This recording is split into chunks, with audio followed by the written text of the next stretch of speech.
इन वाक्यों के द्वारा जीव ब्रह्म की एकता का बोध मालूम पड़ता है। उन्हें महावाक्य कहते हैं। जिन वाक्यों के द्वारा जीव ब्रह्म की एकता का बोध ज्ञात होता है, उन वाक्यों को महावाक्य कहते हैं। जैसे जैसे मैं ब्रह्म हूँ, आत्मा ब्रह्म है, यह आत्मा ब्रह्म है। पहला क्या लिखा? मैं ब्रह्म हूँ। दो मैं और ब्रह्म दो एक कर दिए। यह आत्मा ब्रह्म है, ये भी महावाक्य है, क्योंकि यहाँ भी दो की एकता बताई। यह आत्मा ब्रह्म है। तीसरा लिखो, वह तू है, वह ब्रह्म तू है, तत्वमसि, वह तू है।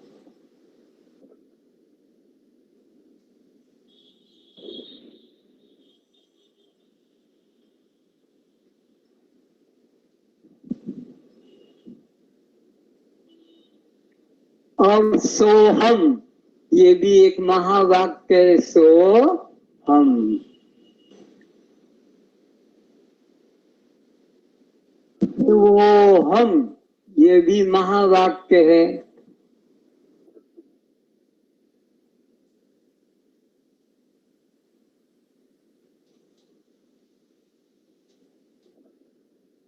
प्रज्ञानम ब्रह्म, प्रज्ञानम ब्रह्म, ये भी महावाक्य है।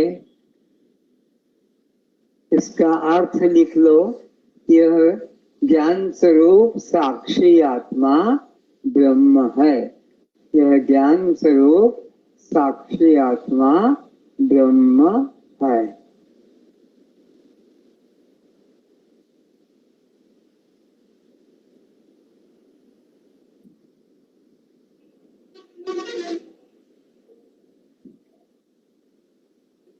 असत्वापादक आवरण किसे कहते हैं? असत्वापादक आवरण,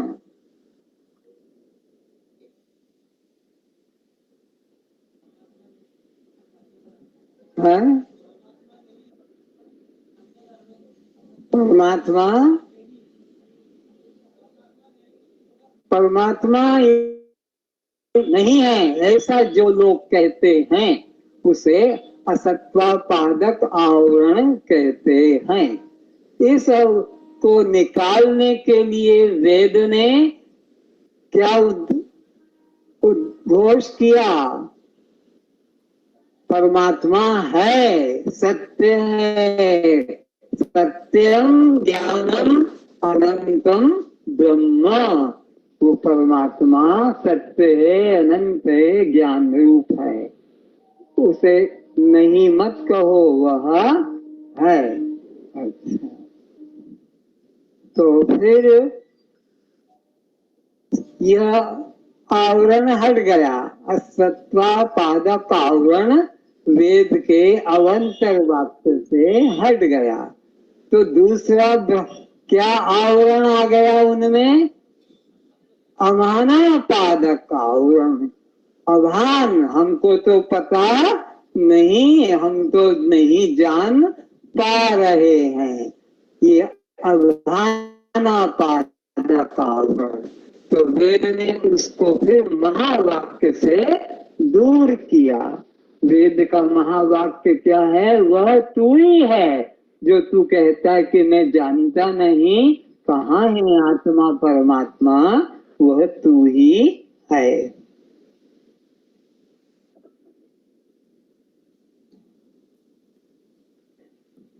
एक पड़ी हुई रस्सी में सर्प की प्रतीति, मंद अंधकार, मंद अंधकार में जा रहे ऐसे पड़ी हुई रस्सी में क्या दिखाई पड़ गया हमें? पर वो सर्प है नहीं, वो भ्रम है, उसको कहते हैं अध्यस्त। और रस्सी को कहते हैं अधिष्ठान। रस्सी न होती तो सर्प का भ्रम न होता। तो रस्सी मुख्य वस्तु को अधिष्ठान, और वह जो सर्प की भ्रांति हो रही है उसको अध्यस्त कहते हैं। दो शब्द, अधिष्ठान और अध्यस्त। तो अगर वहां रस्सी ना होती ऐसी अंधकार में तो हमको सर्प की भ्रांति भी नहीं होती, पर रस्सी वो अध्यस्त है और अभी सर्प लग रहा है लेकिन वो सर्प नहीं है, भ्रांति है सर्प की। रस्सी अधिष्ठान और सर्प अध्यस्त।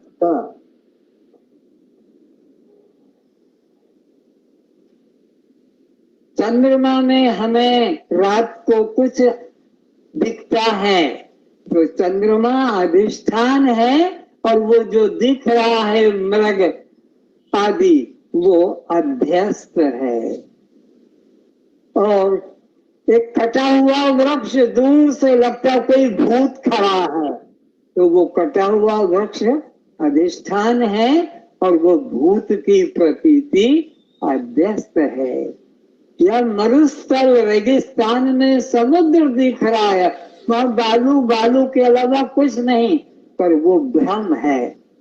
मरुस्थल अध्यस्त है।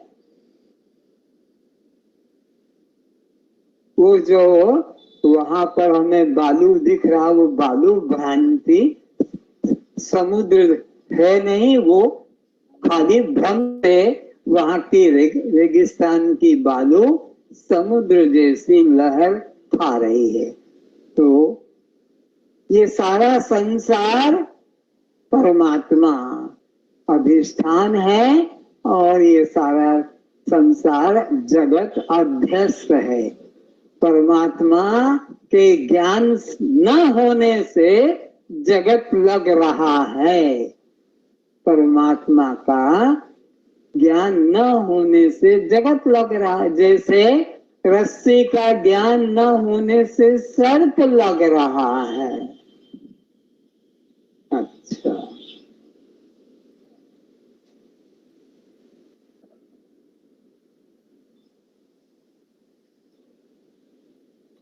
तितिक्षा किसे कहते हैं? तितिक्षा। तुम एक तो उत्तर दो, जब से एक भी उत्तर नहीं दे रहे, बस खाली बैठे लिख रहे हो, बैठे लिख रहे हो, क्या कर रहे हो फिर? तितिक्षा।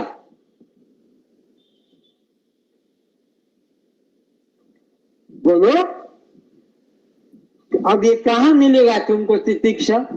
तुम्हारी कॉपी में है कि नहीं नोट? तो ढूंढो उसको तुम। है क्यों नहीं लिखा फिर? बैठ गए चेयरमैन बन के कुर्सी पे और लिख नहीं रहे हो। तितिक्षा। हाँ बोलो, हाथ उठाओ। हाँ जवाब दो। अपने लक्ष्य की प्राप्ति में जो विघ्न, जो कष्ट आए, सर्दी गर्मी भूख प्यास इत्यादि सहन करते करते आगे चलना। तितिक्षा यानी सहन करते करते अपने मंजिल की तरफ, अपने लक्ष्य की तरफ जो विघ्न कष्ट आए उसको सहन करते। लिखो ना, फिर कहोगे मेरे पास नहीं। बोलो क्यों नहीं लिख रहे हो? लिखा हुआ है।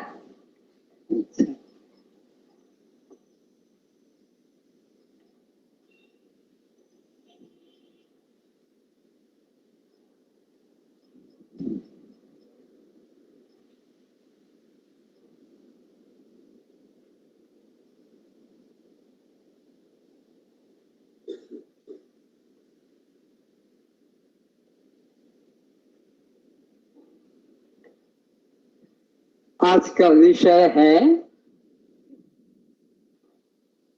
बहुत महत्वपूर्ण, बहुत महत्वपूर्ण। इसको कहते हैं सद्गुरु। तो इसमें दो अक्षर हैं, गु और रु। इनका अर्थ लिखो। गु यानी अज्ञान, रु यानी उसका नाश कर देना।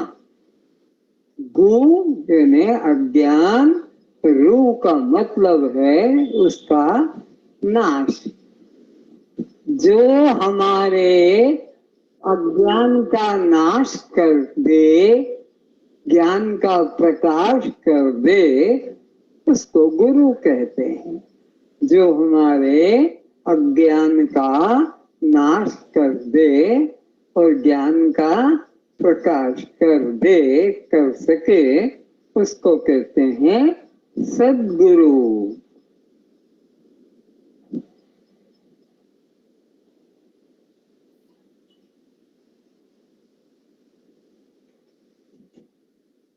तो ये गुरु जो होते हैं, इनको जब तुम जाओगे इनके पास, प्रणाम करोगे।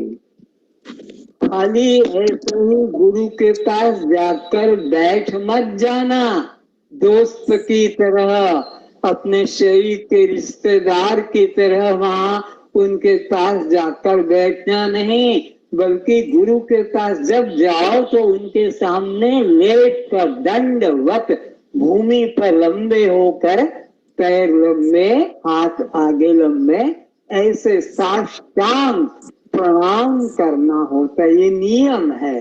जब जब गुरु के पास जाओगे, बच्चे से बूढ़े तक जिसका शरीर असमर्थ है, वो अपना नहीं कर पाएगा तो कोई बात नहीं, पर जब तक सामर्थ्य है उनके पास लेट कर ही प्रणाम करते हैं। दंडवत, साष्टांग दंडवत। अब ब्रह्मनिष्ठ, श्रोत्रिय और ब्रह्मनिष्ठ गुरु के दो उपाधियां हैं। कौन कौन सी? श्रोत्रिय और ब्रह्मनिष्ठ। नोट करके जाना। श्रोत्रिय यानी वेद शास्त्र का वो ज्ञाता होता है। श्रोत्रिय का मतलब उसको वेद, पुराण, उपनिषद, भागवत, गीता, रामायण, इन सब का ज्ञान होता है। श्रोत्रिय शास्त्रीय पंडित, जिसको शास्त्रों का, वेद उपनिषदों का, धर्म ग्रंथों का सार मालूम है, उसे कहते हैं श्रोत्रिय, शास्त्र का पंडित। अब लिखो ब्रह्मनिष्ठ। ब्रह्मनिष्ठ किसे कहते हैं? जिसने उस ब्रह्म का मैं रूप में, आत्मा रूप में अनुभव कर लिया। श्रोत्रिय और ब्रह्मनिष्ठ। श्रोत्रिय में शास्त्र का पंडित ज्ञाता, और ब्रह्म का अनुभव जिसने कर लिया। ब्रह्म को खोजने जाना नहीं पड़ता गुरु को। गुरु को जिसने ब्रह्म का अनुभव जागृत कर लिया, अब उसे तीर्थों में, मंदिरों में, इधर उधर जंगलों में भटकने की जरूरत नहीं रहती। उसे फिर पूजा पाठ, तीर्थ व्रत करने की जरूरत, ये सब का फल उसको मिल गया। मैं ब्रह्म हूँ, मैं आत्मा हूँ, मैं दृष्टा हूँ, ये भाव जब ना, सब कर्म का अंतिम फल हो मिल गया। अब उसको कोई साधन करने की जरूरत नहीं है। जब तक ये भाव नहीं आया कि मैं दृष्टा साक्षी आत्मा हूँ, तब तक ये सब साधन करना पड़ता है। जब ये बोध जग गया गुरु की कृपा से, तुम्हारे साधन अभ्यास से, फिर कुछ साधन कर्तव्य नहीं।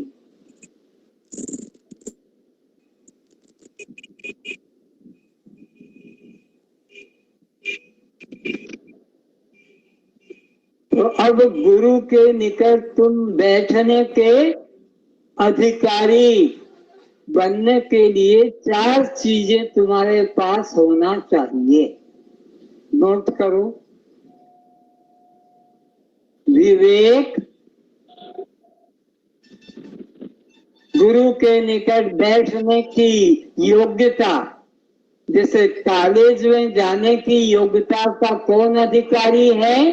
जिसने 10 क्लास पास कर ली है, वो व्यक्ति, वो विद्यार्थी अब कॉलेज में प्रवेश का अधिकारी है। वहां वो अपने प्रवेश ले सकेगा। तो ऐसे पहला गुरु के पास जाने के लिए क्या चाहिए? विवेक। क्या? विवेक। लिखो उसकी परिभाषा। दो मिली हुई वस्तुओं को पृथक पृथक जान लेना। दो मिली वस्तुओं को पृथक पृथक जान लेना विवेक कहलाता है। दो मिली वस्तुओं को पृथक पृथक जान लेना विवेक कहलाता है।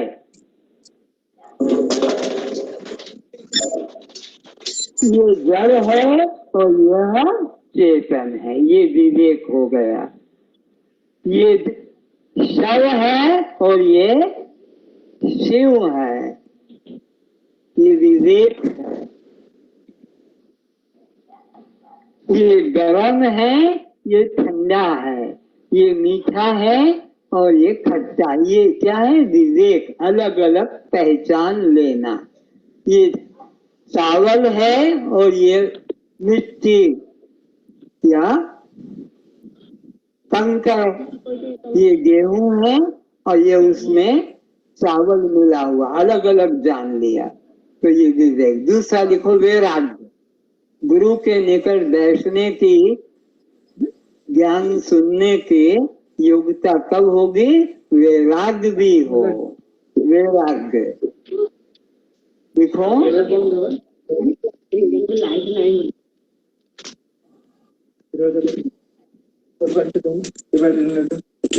सत्य को पाने में जो रुकावट डालता है, सत्य को पाने में जो रुकावट डालता है, उसको, उससे मन को हटा लेना।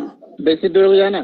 सत्य के प्राप्ति में जो विघ्न डालता हो, रुकावट डालता हो, उससे मन हटा लेना वैराग्य कहलाता है। वैराग्य कहलाता है।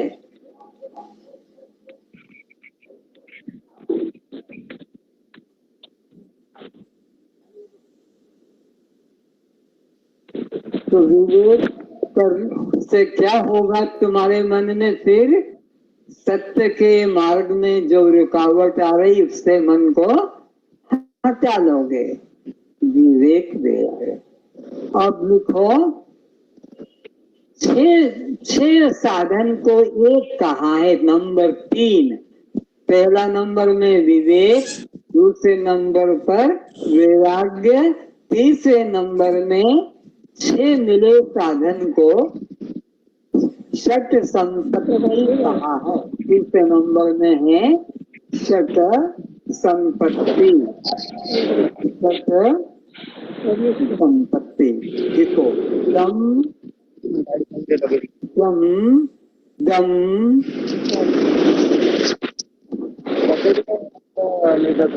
चिकित्सा, श्रद्धा, शम दम चिकित्सा, श्रद्धा,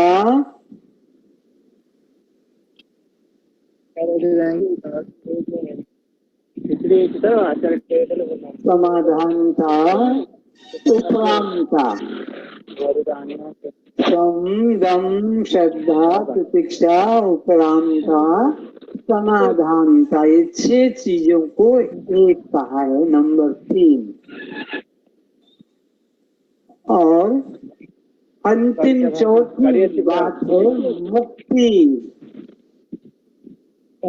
मुमुक्षुता। चौथा है मुमुक्षुता, मोक्ष पाने की इच्छा को मुमुक्षुता कहते हैं।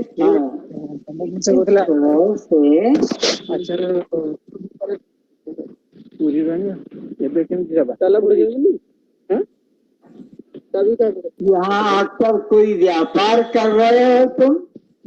अभी आए हो क्लास में, कहाँ चले गए थे? बाजार?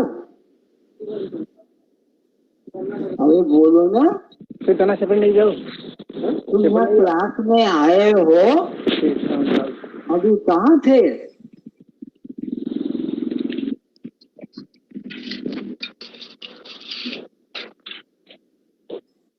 निकाल, कोई जवाब नहीं।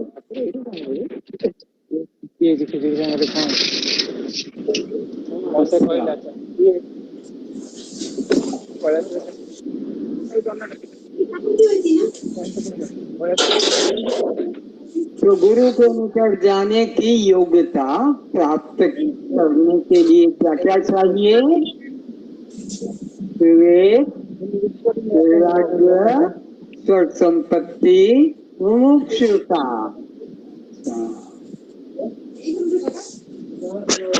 तो गुरु के निकट गए तो जाकर क्या करेंगे? पहले साष्टांग प्रणाम करेंगे, फिर उनसे अपने कल्याण की प्रार्थना करेंगे कि हे गुरुदेव, असत से निकाल कर मेरे को सत्य का अनुभव कराओ और अज्ञान से हटाकर ज्ञान में लाओ और मृत्यु से हटाकर अमृत का अनुभव कराओ। ये मुख्य बात गुरु के आगे रखेंगे। और कोई नौकरी करने की, कि बच्चा पैदा होने की, कि शादी की, कि बीमारी से हटने की खेती बाड़ी, ये कोई संसार की बात गुरु के आगे कभी मुख से निकालना नहीं। केवल आत्म कल्याण, आत्म उद्धार, मेरा कैसे जीते जी मुक्ति हो जाए, मुझे दूसरी बार माँ के पेट में न जाना पड़े, मुझे दूसरी बार माँ के गर्भ में न जाना पड़े, बस मैं इसी शरीर से ही सदा सदा के लिए मुक्त हो जाऊं, ऐसा जिज्ञासु को मन में भाव रखना चाहिए।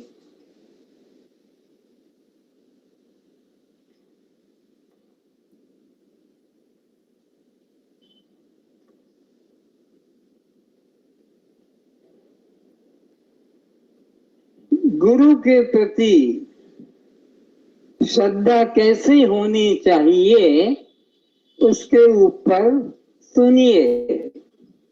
गोपियां ने उपवास किया, सावित्री अमावस्या उपवास, तो उनकी इच्छा हुई है कि हम आज गुरु जी को भोजन कराएं। तो वे अपने अपने घर से जो मधुर मिष्टान था, भोजन बनाया और यमुना के तट पर पहुंचे तो क्या देखा कि बाढ़ जा रही थी, नदी में बाढ़। बाढ़ समझ गए? पूरा पानी से भरा हुआ, लबालब, कोई वहां उधर जाने का रास्ता नहीं। तो निराश हो गई गोपियां। उन्होंने देखा कृष्ण वहीं वन में अपनी बांसुरी बजा रहे थे, तो उस कृष्ण भगवान से कहा, उनका तो दोस्ती का रिश्ता, फ्रेंडशिप, उनके मन में कोई भगवान की भावना नहीं। तो कहा, अरे हमको उस पार जाना है, कोई रास्ता निकाल, कोई रास्ता बता, उस पार जाना। यमुना में बाढ़, पानी भरा हुआ जा रहा, बह रही है पूरा। तो कृष्ण ने कहा, क्या जरूरी है, कल चले जाना, क्या बाढ़ सब दिन थोड़ी ही रहेगी, नहीं, हमको आज उपवास किया है, आज हमको गुरु जी को भोजन कराएंगे, तो हमको उस पार रास्ता निकाल। कोई नौका भी नहीं है वहां पर। तो कृष्ण ने कहा एक रास्ता है, अगर तुम्हारी श्रद्धा हो तो तुम करके देखो। बोले बता जल्दी से, हमको उस पार जाना है। बोले ये कहना यमुना मैया से कि हमारा कृष्ण बाल ब्रह्मचारी है, तो हमें यमुना माँ उस तरफ जाने का रास्ता दे दो। तो गोपियों ने कहा क्यों रे, तेरे को मजाक करने का यही समय मिला, तू कब से ब्रह्मचारी हो गया। गोपियों की दृष्टि में कृष्ण तो यार दोस्त है और मजाक सब तरह से चलती है। बोले सही सही रास्ता कोई बताया। कृष्ण ने कहा मैं और कुछ नहीं जानता हूं, मेरे को इतना ही पता है कि तुम श्रद्धा करते हो तो कह के देखो। तो किसी गोपिन का क्या बिगड़ता है, चलो यमुना मैया से कह के देखते हैं, मान गई तो अच्छी बात है। और जाकर नर्मदा के आगे हाथ जोड़कर कहा हे यमुना मैया हमारा कृष्ण ब्रह्मचारी और तो रास्ता दे दो। इन्हें देखो, उनको तो पता है ना कि रोज चुम्बन करते हैं, आलिंगन करते हैं, मजाक करते हैं, और कहना है क्या ब्रह्मचारी। ब्रह्मचारी वो जो छुए भी नहीं, देखे भी नहीं, हंसे भी नहीं, आलिंगन ना करे। तो कहते हैं बिल्कुल नदी ऐसे अलग अलग हो गई, इधर का पानी इधर दीवार बन गया, इधर का पानी इधर दीवार बन गया, और ये उस पार चली गई। और फिर घूम के देखा तो नदी फिर वैसे ही पूरा फ्लड जा रहा है। और जाकर गुरुदेव को साष्टांग प्रणाम किया। दुर्वासा जी, और भोजन जो था उनको वहां पर खिलाया। अब देखना इनका जीवन की बात, सब खा लिया, घर पे बच्चों के लिए प्रसाद भी नहीं छोड़ा, जितना लाए थे सबका पूरा खा लिया।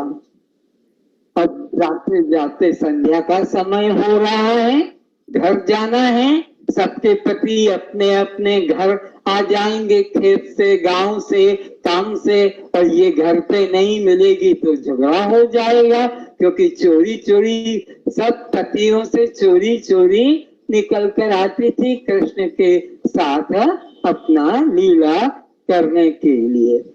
तो दुर्वासा जी से कहा महाराज अब हमको घर जाना है, पति लोग घर पे आ जाएंगे, उसके पहले घर पे पहुंच जाना है, तो हमारी इज्जत बची रह जाएगी, नहीं तो फिर रात को तो कुटाई पिटाई होगी कि तुम कहाँ गई थी घर छोड़कर, तो हम क्या जवाब देंगे।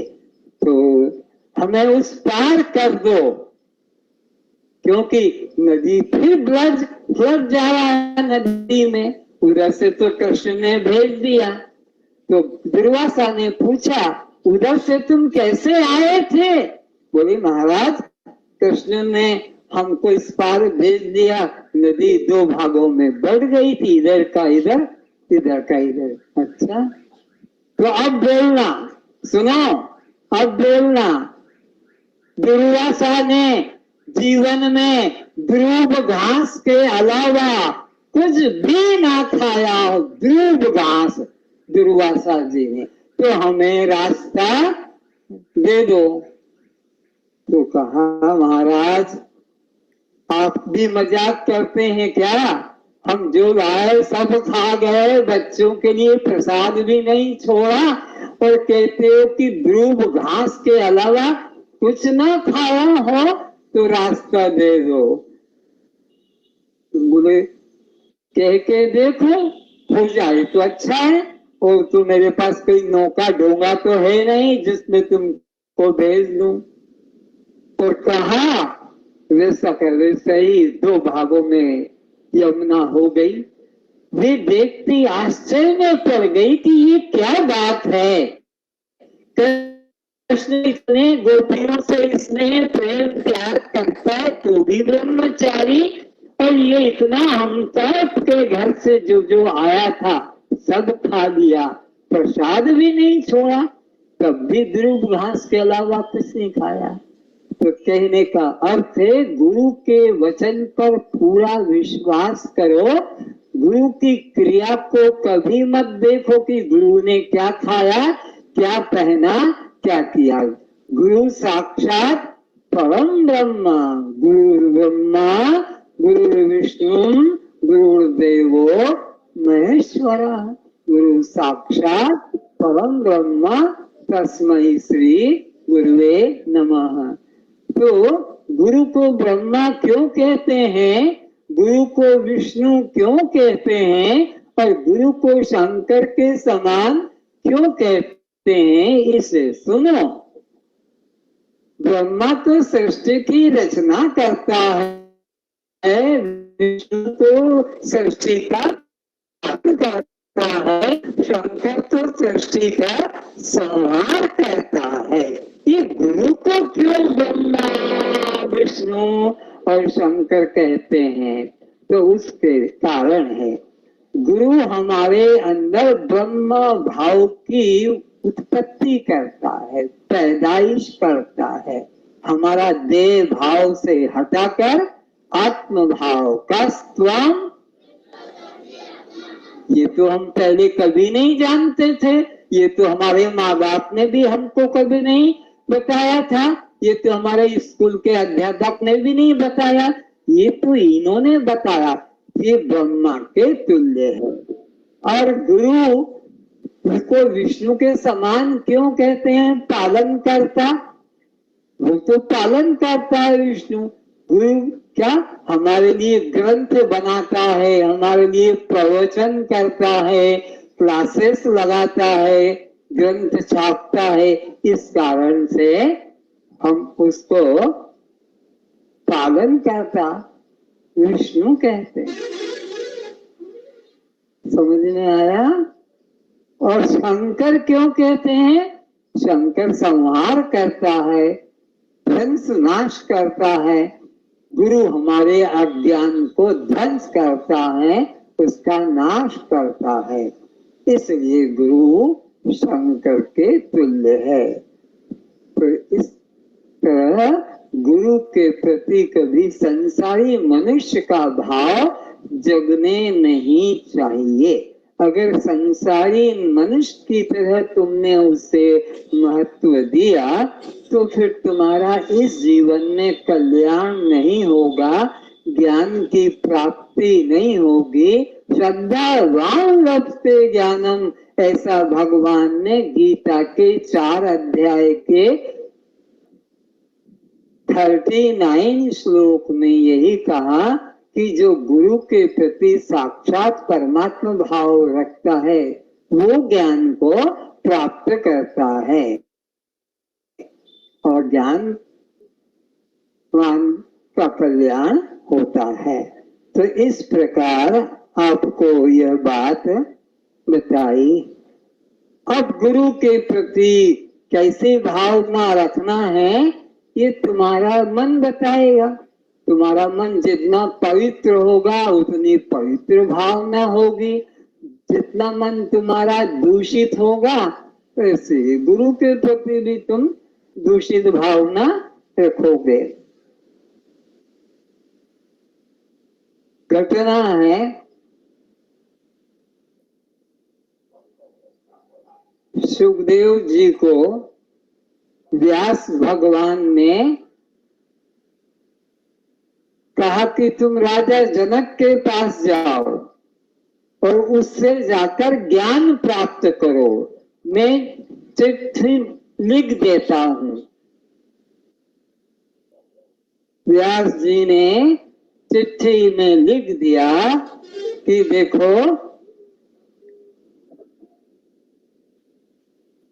मैं अपने पुत्र को आपके पास ब्रह्म ज्ञान लेने के लिए भेज रहा हूं।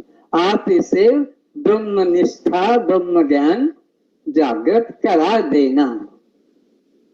सुखदेव पिता को प्रणाम करके और राजा जनक के महल में पहुंच रहे हैं। द्वार पर पहुंच गए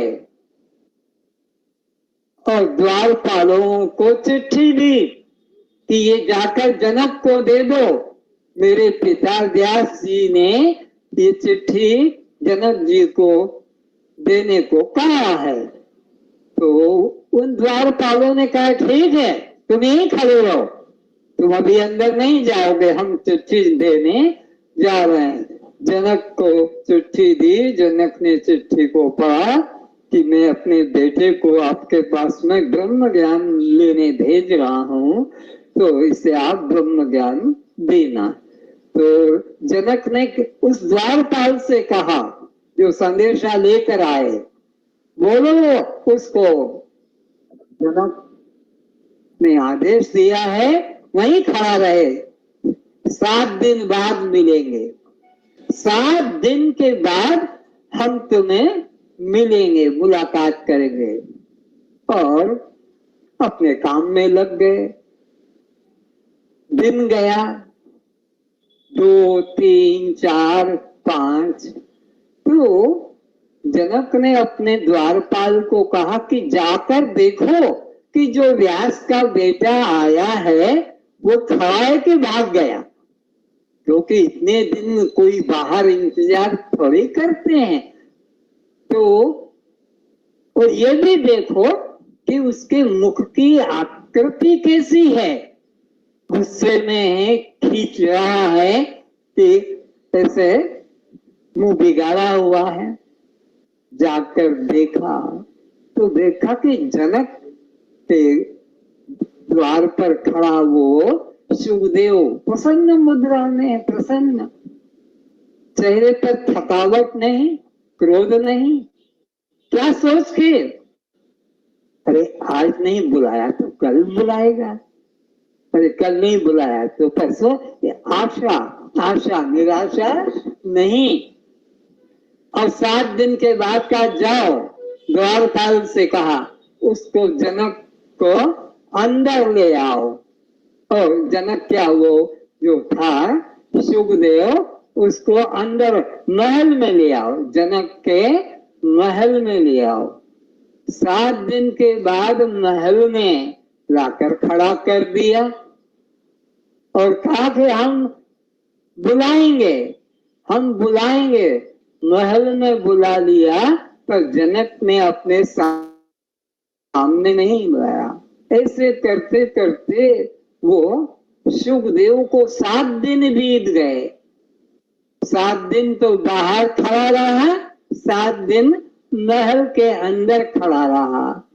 जब 7 दिन हो गए तो कहा द्वारपाल से कि देखो वो व्यास का बेटा खड़ा है कि भाग गया, और खड़ा है तो मुख की दशा कैसी है, क्रोधित है कि शांत है कि प्रसन्न है। तो देखा कि जितना वो बाहर प्रसन्न था 7 दिन में, अब अंदर उससे ज्यादा प्रसन्न है कि आज नहीं तो कल बुलाएगा, अभी नहीं तो संध्या को बुला लेगा। ऐसे निराशा नहीं थी।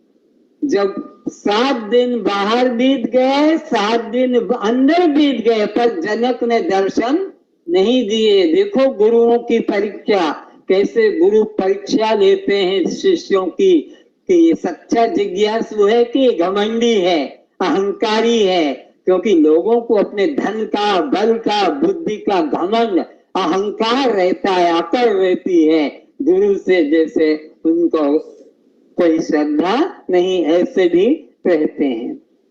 तो बोलिए 7 दिन के बाद रानियों के महल में भेज दिया, जाओ रानियों के महल में विश्राम करो, हम वहां मिलेंगे।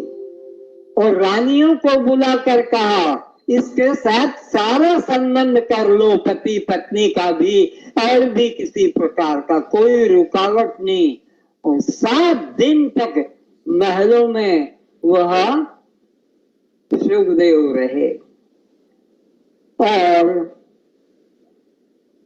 उसे जो सोने के लिए कक्ष दिया, उसको देखो, एक नंगी तलवार, एक सूत से बांधा हुआ, सूत धागा पतला सूत, उससे और लटक रही। तो नीचे सुखदेव के लिए खाट सोने की विश्राम थे।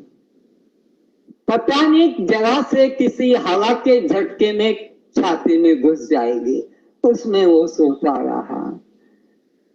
और सुबह उस अपने मंत्री से कहा कि इसको पूरा मेरा महल, एक एक स्थान, एक एक रानी के कमरे सब में ले जाकर घुमाओ।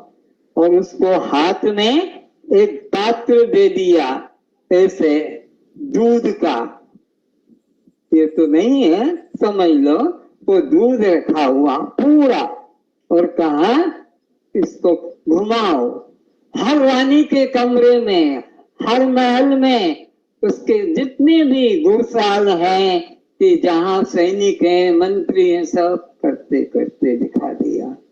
और रावण अब राजा के सामने खड़ा किया, बोल क्या चाहता है, कौन सी रानी पसंद है जिससे तेरा संबंध कर दें, किसको तूने पसंद किया? बोले महाराज मैंने तो किसी रानी को नहीं देखा है, किसी रानी को नहीं देखा।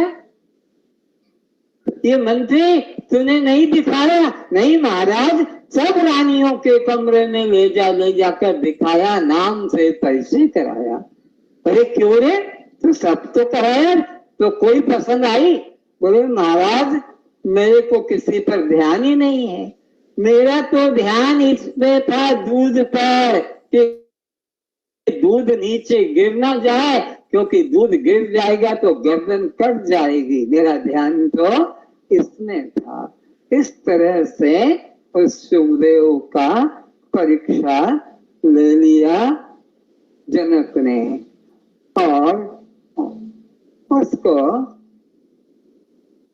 निश्चय करा दिया, तत्वमसि, जिस ब्रह्म को तू जानने के लिए मेरे पास तेरे पिता ने भेजा है, तत्वमसि, वो ब्रह्म तू ही है, वो कोई अन्य नहीं, किसी साधन से खोजना नहीं।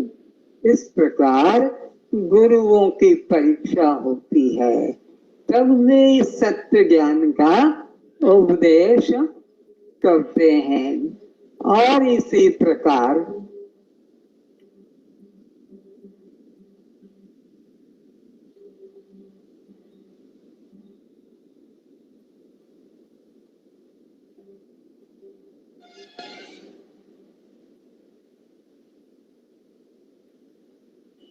समर्थ रामदास, एक और संत हुए समर्थ रामदास, उन्होंने शिवा नाम के भक्त की परीक्षा लेने के लिए कहा कि मेरे पेट में बहुत दर्द हो रहा है। तो शिवा ने कहा गुरुदेव आदेश कीजिए, मैं क्या सेवा करूं? बोले जा जल्दी से सिंहनी का दूध लेकर आ जा।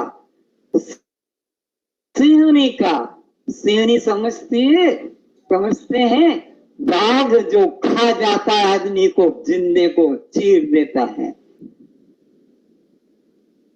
तो शिव गए और जहां वो सिंहनी का बच्चा दूध पी रहा था, उससे कहा, हे माँ, ये भी तेरा एक बच्चा है, थोड़ा दूध इसे भी चाहिए। तो सिंहनी जो देख रही थी घुरा कर, अपनी दृष्टि को उधर कर लिया। मौनम स्वीकृति लक्षणम, कहने ले जा। और उसने भी कपाते हुए हाथों से उसके स्तनों को पकड़कर, थनों को, और दूध लिया और घर पहुंचा, गुरुदेव के पास प्रणाम किया और कहा, क्यों रे, तेरे को मैंने भेजा था कि दूध लेकर आया। आया गुरुदेव, दूध लाया हूं। कहाँ है? ये मेरे हाथ में है। पात्र कौन सा है तेरा, यानी किस बर्तन में लाया है? बोले गुरुदेव, स्वर्ण के बर्तन में। बोले जा, मेरा दर्द ठीक हो गया और कुछ जरूरत करने की नहीं रही। इस तरह से गुरु लोग अपने श्रद्धालु शिष्यों की परीक्षा करते थे।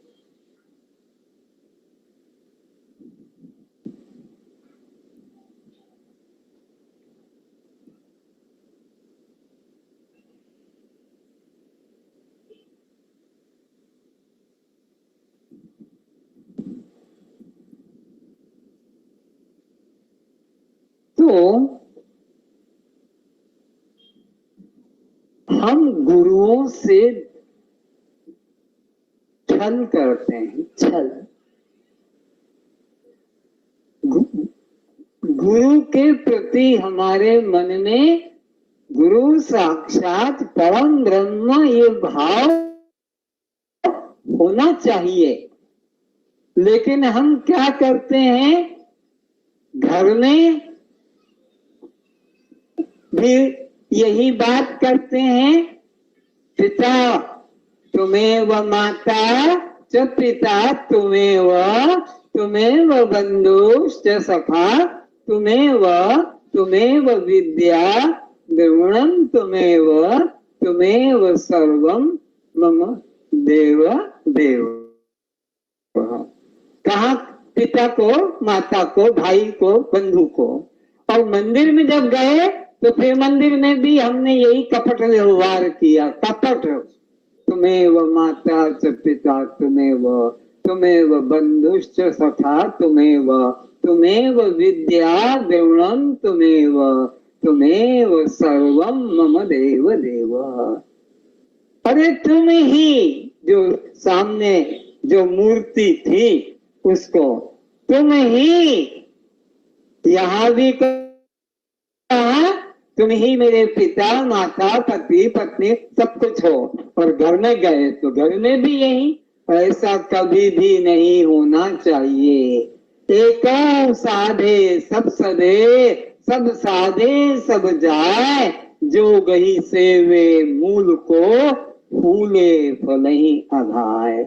इसलिए गुरु के अलावा, परमात्मा के अलावा और कोई भी मेरा पिता नहीं, और कोई मेरी माता नहीं, और मेरा कोई भाई, बंधु, सखा, स्वामी।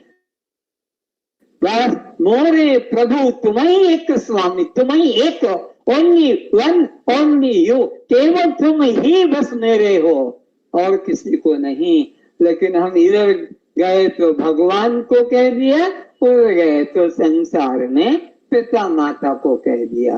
ये दो पैरों पर नाव के दो पैरों पर, इधर दो नाव पर पैर रखोगे तो पार होगे, फंस जाओगे, मर जाओगे।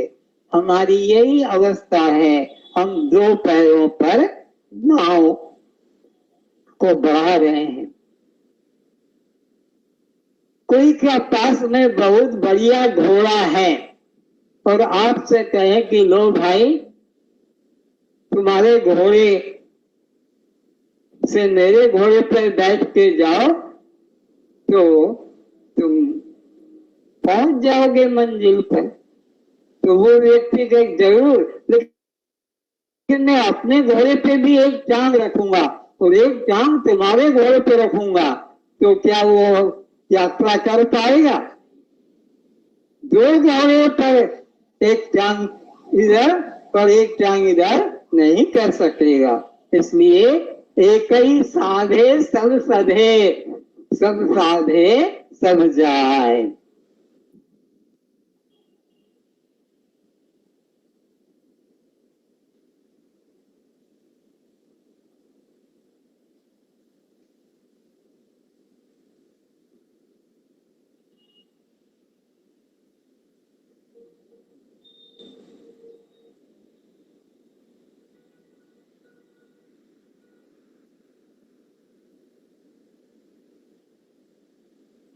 अब कुछ इधर नारद जी की बात सुनो।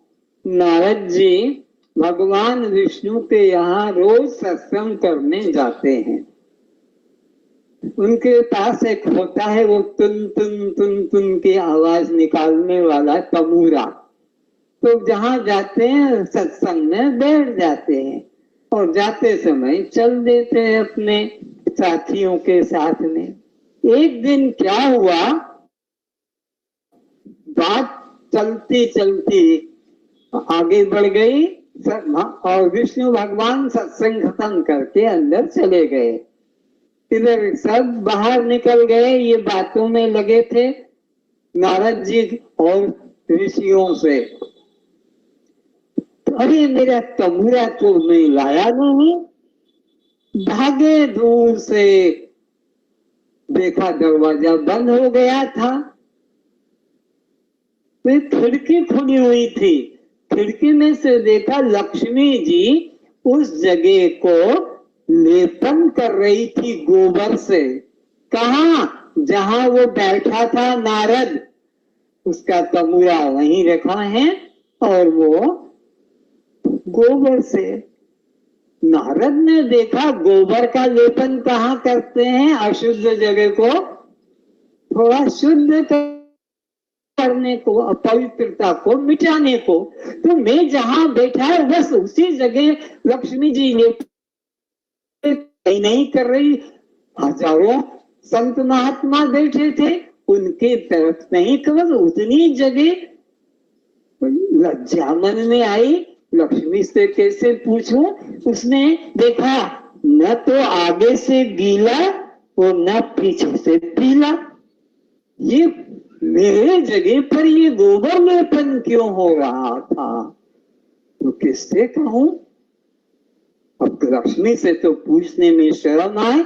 भगवान विष्णु के पास गए, भगवान विष्णु बैठ गए थे। अरे भाई तू कैसे यहाँ आया अभी? ये कोई समय है आने का? बोले महाराज आप तो आराम से सो रहे हैं, मैं सो नहीं पाऊंगा। क्यों नहीं सो पाएगा? मैंने तो कोई ऐसी कठिन बात नहीं समझाई है, सरल बात समझाई है। बोले महाराज जहां मैं बैठा था वहां लक्ष्मी जी गोबर लेपन क्यों कर रही है? बोले हमारे घर में हम कुआं खोदें, तेरे बात का क्या जाता है? तेरे को क्या? मैं जहां बैठा था वहीं पर गोबर लेपन किया और किसी जगह नहीं किया। और गोबर लेपन तो गांव में इसीलिए रखते हैं, पास में थोड़ा सा कोई आया भोजन करा दिया, उस जगह को पानी डाल के पोत दिया। बोले क्यों गोबर लेपन किया बताओ? तू निगुरा है, निगुरा। निगुरा आदमी जहां छू देता है, जहां बैठ जाता है, वो अपवित्र हो जाता है। याद रखो, निगुरे आदमी का पानी भी पीना, कि कुछ भी लेना छूना पाप रूप होता है। निगुरा का जीवन पाप रूप होता है। जब तक कोई जीव सद्गुरु नहीं बनाता है उसका जीवन पाप ही कमाता रहता है, पाप ही संग्रह करता है। तो जा गुरु बना पहले, फिर तू आ, तब तेरा कल्याण होगा। चला गया नारद वहां से सनत कुमार के पास में, और जाकर कहा कि महाराज, पहले तो प्रणाम किया और कहा मेरे को सारी विद्याएं, भूगल विद्या, आकाश विद्या, भूत विद्या, प्रेत विद्या, मंत्र तंत्र सब मैं जानता हूं, कोई ऐसी विद्या नहीं जो मैं नहीं जानता हूं, लेकिन मुझे शांति, मुझे मुक्ति, नारद कहता मुझे मुक्ति शांति, मेरी को दुनिया की कोई विद्या मेरे से बची हुई नहीं, सब मंत्र तंत्र जंत्र सब जानता हूं। तब उन्होंने कहा, सनत कुमार ने, अरे तू कितने भी मंत्र तंत्र जान ले, इनसे कल्याण होने वाला नहीं। कल्याण कब होगा? तरति शोकम आत्मविद, जो गुरु के निकट जाकर आत्मा का ज्ञान पाएगा, तरति वो तर जाएगा, किससे? शोकम, दुख से, संसार से। आत्मविद, तूने सब तो जाना पर आत्मा को नहीं जाना, इसलिए तेरे को शांति नहीं, और तू अपवित्र पापी ही रहेगा, पापी ही कहलाएगा। इसीलिए लक्ष्मी जी वो तेरे जहां तू बैठता था वहां तूने ताड़ मारा है, इसलिए नहीं, बैठने से ही वो जगह अपवित्र हो गई है। तो इसलिए गुरु कीजिए जान के, पानी पीजिए छान, और बिना विचारे जो करे, पड़े 84 खान, उसको इस संसार में बनना पड़ता है, 84 लाख योनियों में भटकना पड़ता है। अब देखो,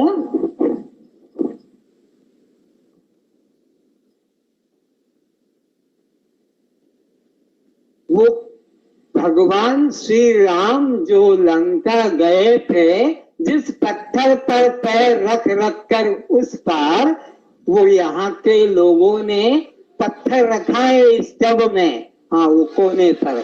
सुनो, तुम सुनो पहले इधर, भगवान राम समुद्र के ऊपर, हनुमान राम नाम लिखकर पत्थर छोड़ देते थे, वो पत्थर तैरता रहता था।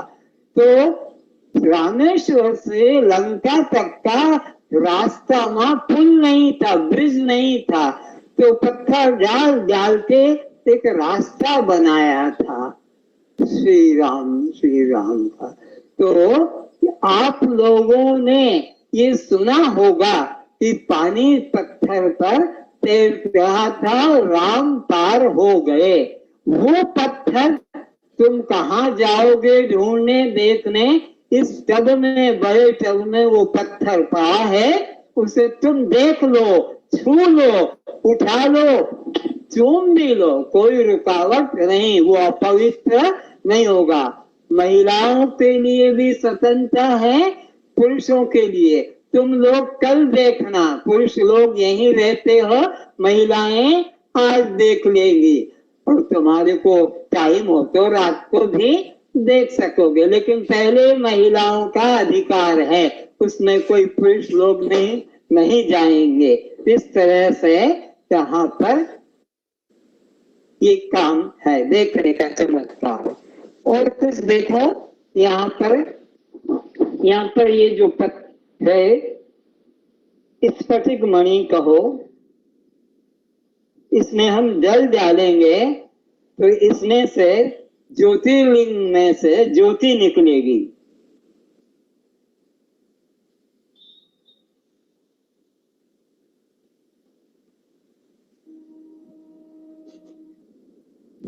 और देखेंगे अभी यहीं पर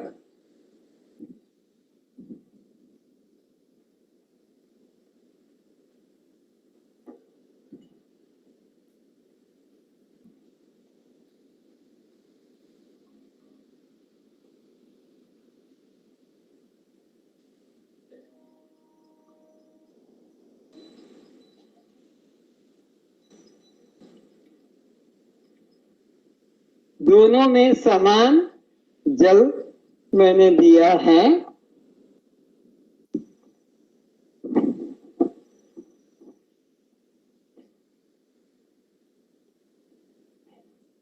प्रार्थना करते हैं अस्तो मां सद्गमय तमसो मां ज्योतिर्गमय मृत्युर्मां अमृतम गमय।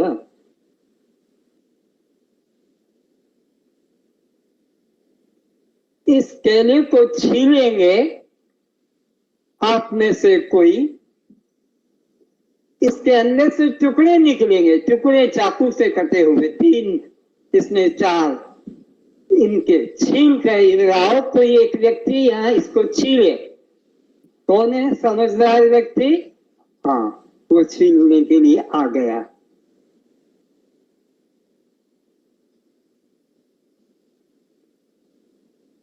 इनको दिखाते जाओ उधर से, हाँ, और दिखाते जाओ, छीलते जाओ।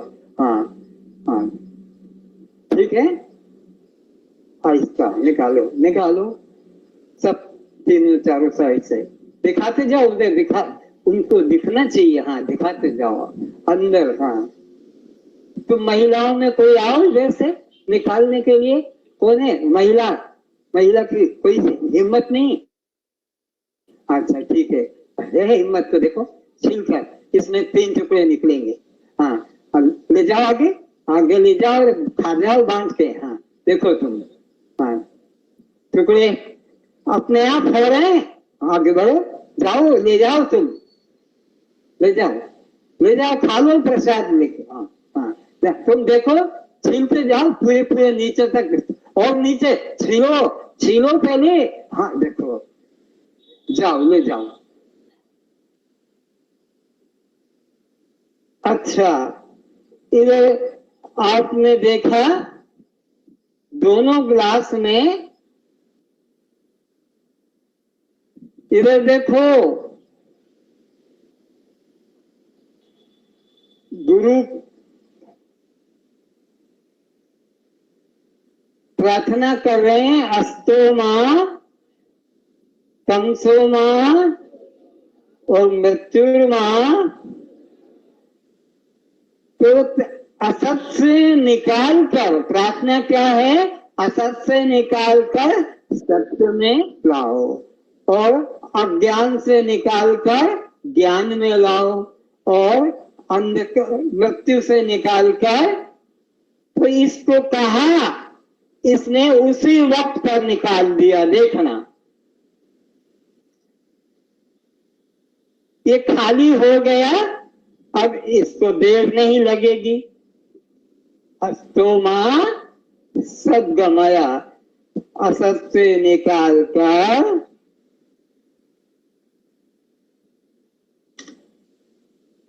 और इसको कहा, तो ये कहता मोटा को निकाली भी नहीं। अस्तोमा, इसको कहा, तत्काल इसने पानी निकाल दिया और पात्र बनकर इसमें दूध है ले लिया। लेकिन ये कहता है मोटा एम्प्टी रही थी। अब ऐसे कैसे ये ग्रहण कर पाएगा? अस्तोमा सद्गमय, असत को निकालना होगा, तब जाकर। इसे ही देखेंगे,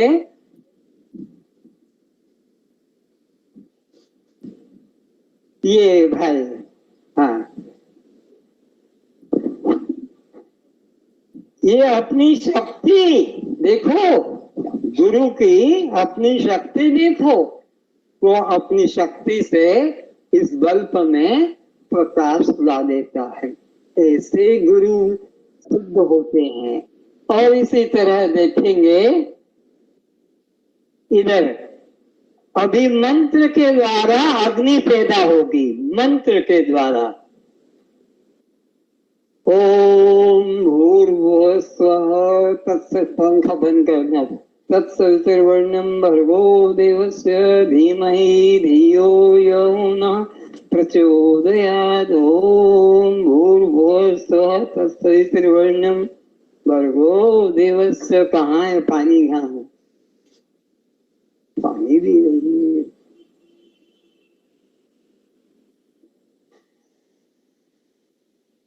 बाहर ले जाओ, एकदम बाहर कर दो।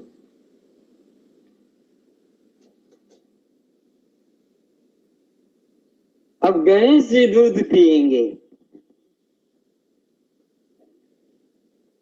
ये है आकाश गंगा, बिना पाइपलाइन के करंट निरंतर पानी आ रहा है। पाइपलाइन देख लो यहाँ पर पानी गिर रहा है, ये आकाश गंगा है।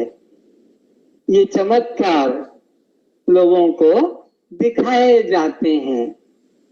अभी चमत्कार ऐसा देखेंगे, एक कागज की स्लिप में रखूंगा और 500 का नोट छपेगा, दूसरी स्लिप पे 2000 का नोट छपेगा। नकली सिद्ध कर देगा कोई अभी 500 रुपए के नोट को कि ये तो नकली है। 50,000 रुपए का उसको नया पैकेट बैंक का मिलेगा, रिजर्व बैंक, 50,000 का। और अगर वो नोट नकली नहीं सिद्ध कर पाया तो अपना असली नोट यहाँ रखना पड़ेगा। 2000 का नोट मैं छाप के दिखाऊंगा, अगर उसको नकली सिद्ध करोगे तो आपको 2 लाख रुपया इनाम मिलेगा। और अगर मेरा नोट असली है तो तुम्हारा 2000 का नोट ले जा नहीं पाओगे। पहले अपने जेब में देखो कि 2000 का नोट है तो मेरे पास इधर आना देखने। तुम देखना कि 500 का नोट मेरे जेब में है तो यहाँ आकर उस नोट को मिलाना। अगर वो असली मिल गया कि तुम्हारा नोट वो नोट भी असली है तो फिर अपना वाला जो है तुम्हारा नोट यहीं पर रख जाए, असली है तो। और नकली है तो 50,000 तुमको मिलेगा। ऐसे ही वो आपका 2000 वाला नोट आपका हमारा एक जैसा असली मिल गया तो अपना नोट यहीं छोड़ जाना। और अगर ये नोट नकली निकला जो यहाँ से छपेगा तो 2 लाख अभी यहीं से पैकेट फ्रेश आपको दिखाया जाएगा, मिलेगा।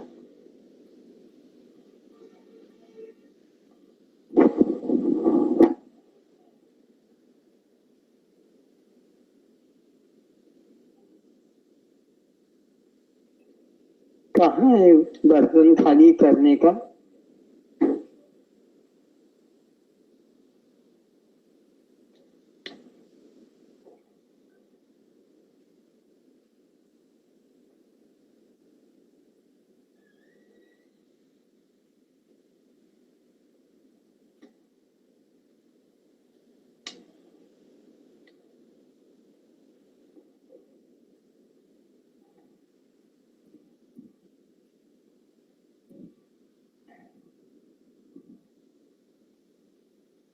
प्रभु स्वीकार कीजिए इस दास की सेवा।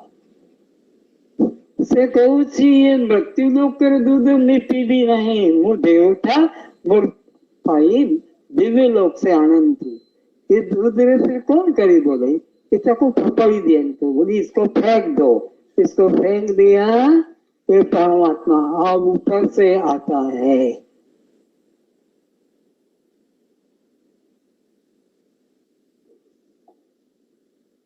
चिकु पियंतु आज्ञा सबू पी दे, मो पाई किसी छाड़ी दे नहीं, मो पाई भी अच्छे ये ले लो। ये अक्षय पात्र है, द्रौपदी के पास था, सबको पिलाती, आखिरी में खुद पी जाती थी और वो पीने के बाद में उसमें कुछ नहीं बचता था। तो ये अक्षय पात्र से यहाँ अभी आपको एक एक कप बच्चों को दिया जाएगा, वो बांट देंगे, बाद में इसको आप करेंगे। अभी देखें उन नोटों का चमत्कार।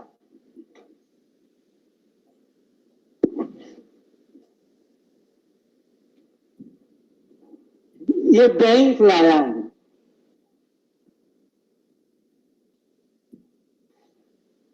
ये हटा दो इधर से।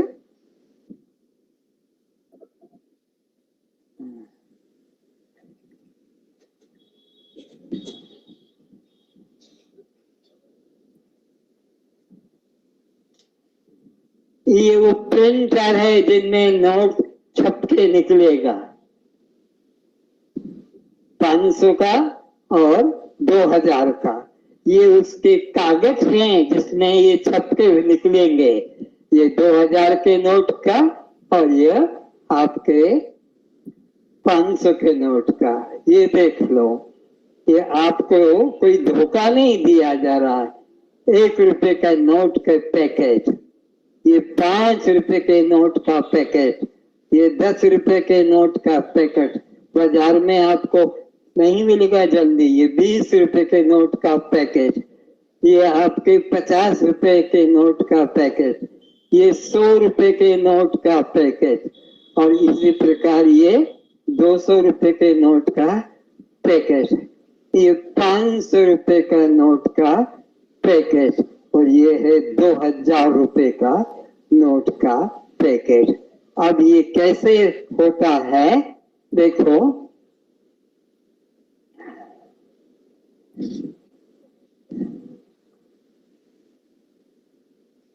यहां इस मशीन में ये नोट हमने रखा है,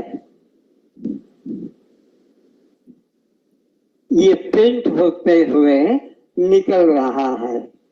ये नोट आपका, इसको कोई नकली सिद्ध कर देगा तो 50,000 रुपए का उसको इनाम देंगे। 50,000। ये देखो अभी आपके सामने डालते हैं इसमें से।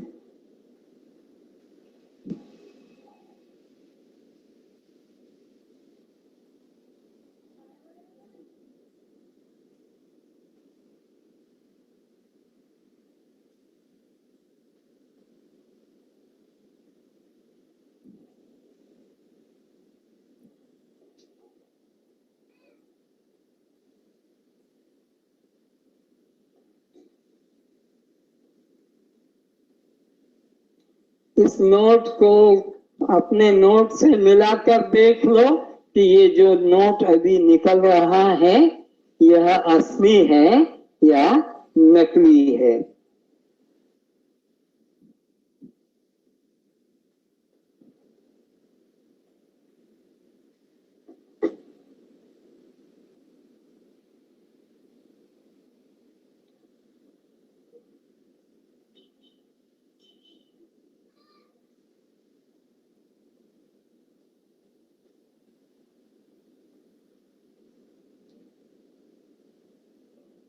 आप अपने 500 रुपए के नोट को लाकर इस नोट से मिलाओ। अगर ये नकली है तो 50,000 रुपए का पैकेट तुम्हारे को, ये 50,000 रुपए का पैकेट है पूरा। नकली निकाल दो कि ये जो निकल रहा है ये असली नहीं नकली। और अगर ये निकल रहा तुम्हारे नोट से असली से मिला लो तो लगेगा अरे ये तो बिल्कुल असली ही है। तो फिर याद रखो अपना वाला फिर यहीं दे जाना, घर के मत ले जाना।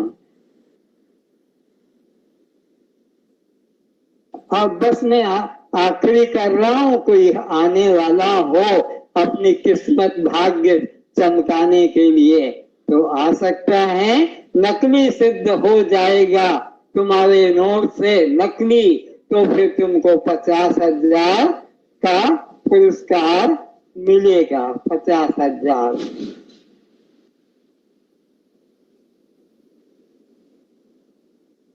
1 2 3 4 बस खत्म।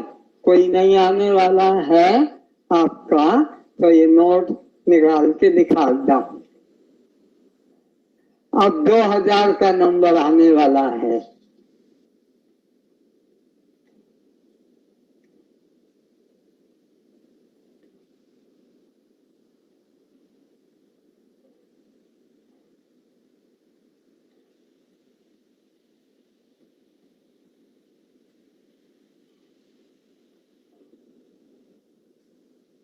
अब 2000 वाले जो तैयार हैं अपना 2000 का नोट निकालेंगे।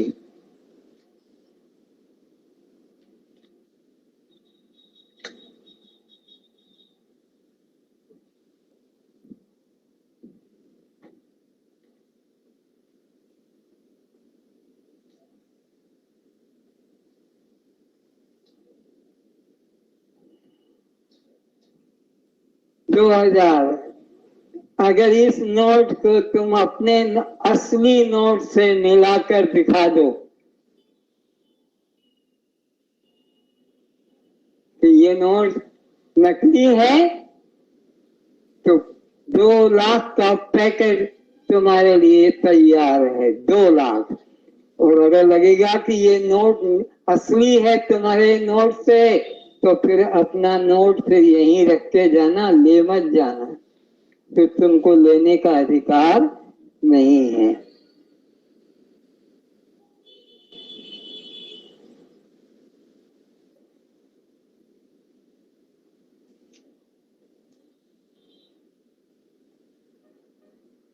कौन भाई तैयार है, कौन बहन तैयार है?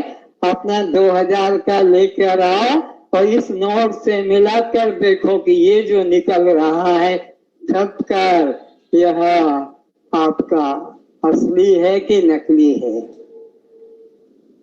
देखो इस नोट को, ये नोट असली में है कि नकली में है।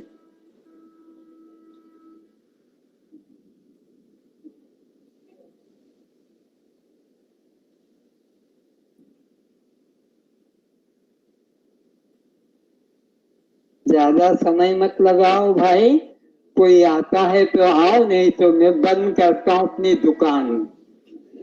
हाँ, अपनी दुकान बंद करता हूँ, ग्राहक अगर तैयार नहीं है तो। ये 2000 को अगर नकली बता दोगे अपने नोट से कि मेरा नोट असली है और ये नोट नकली है, तो फिर आपको तो 2 लाख का इनाम मिलेगा। और अगर मेरे नोट को नकली सिद्ध नहीं कर पाए तो अपना नोट फिर मेरे जेब में रहेगा, फिर आपके जेब में नहीं रहेगा। आओ भाई, और कोई तैयार है? ये नोट जो दिखा रहा हूं ये नकली है कि नकली है?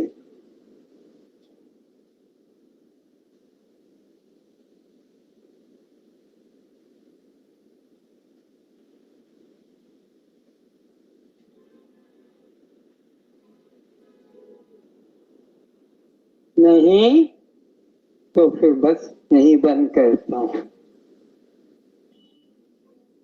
कस्त्वम, तो भाई वो जो है अक्षय पात्र से दे दो, बच्चों को सबको पिलाओ। हाँ,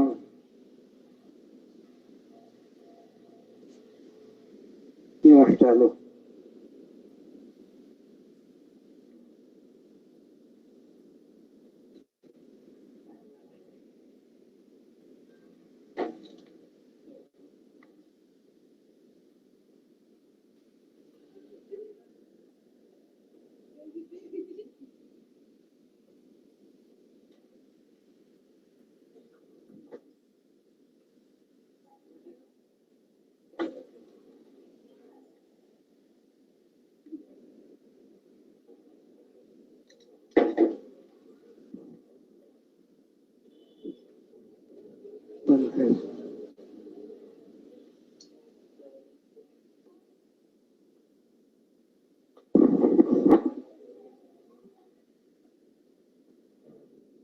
हाँ, अब आइए जल्दी से पिक्चर पे।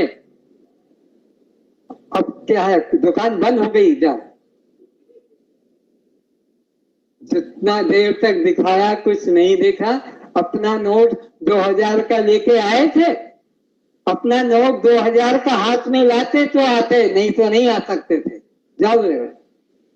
हाँ हाँ, अब आओ जल्दी से पिक्चर की तैयारी। हाँ, एक राजा, एक राजा को सुख नहीं है, सारे संसार में प्रचार कर दिया जो सुख मुझे दिला सकता है मैं उसे सब कुछ दे दूंगा, सब कुछ दे दूंगा, लेकिन कोई तैयार नहीं हुआ उसे सुखी करने के लिए। एक साधु तैयार हुआ, उसने उसे राज्य का, संसार का सुख से अलग परमात्मा का ज्ञान दिया और वो फिर शांति को पाया। चले आगे शुरू करते हैं। पर्दा लाओ, सरस कर्टन लेके इधर आ जाओ।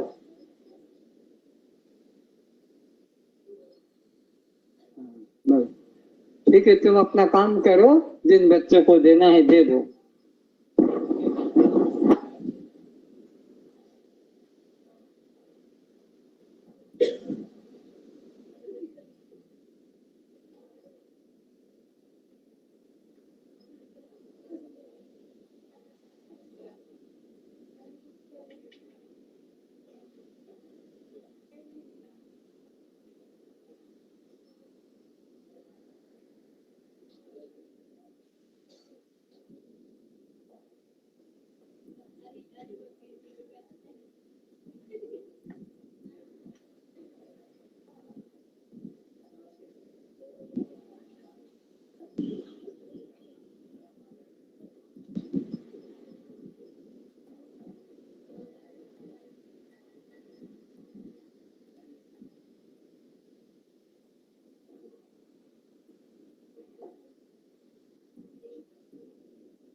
आप जड़ हैं, दृश्य हैं, अनात्मा है, शव है, पर प्रकाश है, तो जन्म मरण किसका, भूख प्यास किसको, सुख दुख किसको।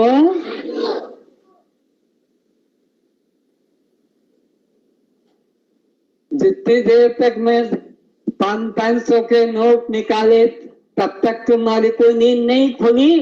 जब मैंने 5 नोट 2000 वाले निकाले तब नहीं, आखिर में जब मैंने बंद किया, मेरा गुरुदेव कितनी अज्ञानता है। मैंने कहा अपने नोट से मिलाकर देखना, अपने नोट यहाँ लेके आना, अगर असली है तो तुमको फिर वो नोट नहीं मिलेगा, नकली मेरा नोट है तो तुमको इनाम मिलेगा। इतना समझाने पे भी कम बुद्धि है, इसलिए समझ नहीं आया, बाद में भाग के आया।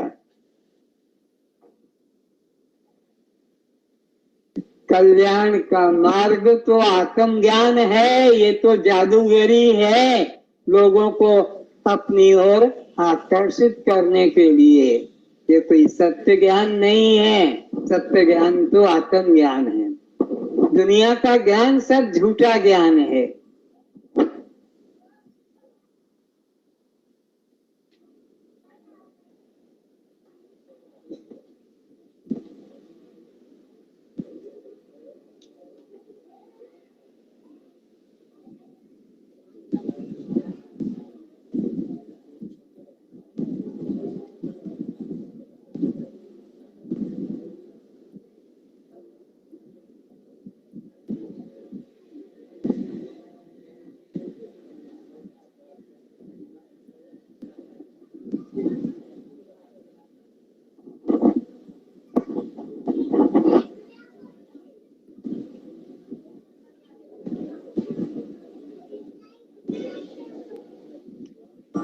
राजा को सुख शांति नहीं है।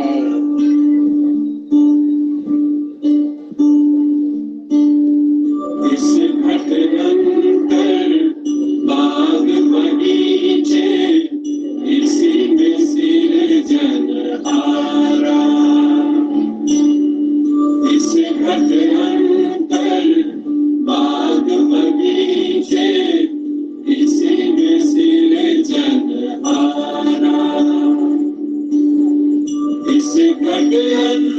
सात समुंदर इसी में रखता इस घट अंतर पारस मोती इसी में बरतन हारा।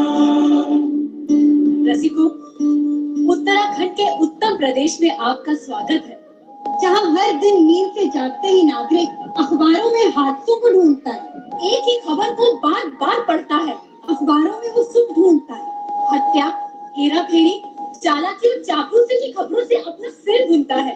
आज सुख मिलेगा कि नहीं, वो हर दिन छपने वाली राशि भविष्य में ढूंढता है। जहाँ उद्योग प्रिय प्रजा बातों में व्यस्त है, पूरा देश सांसों की कहानियों में मस्त है। सुख की तलाश है, सुख की तलाश है। इसीलिए हर आदमी काले बालों को भी तरह तरह से रखता है और काले को गोरा करने का मलहम धड़ल्ले से बिकता है।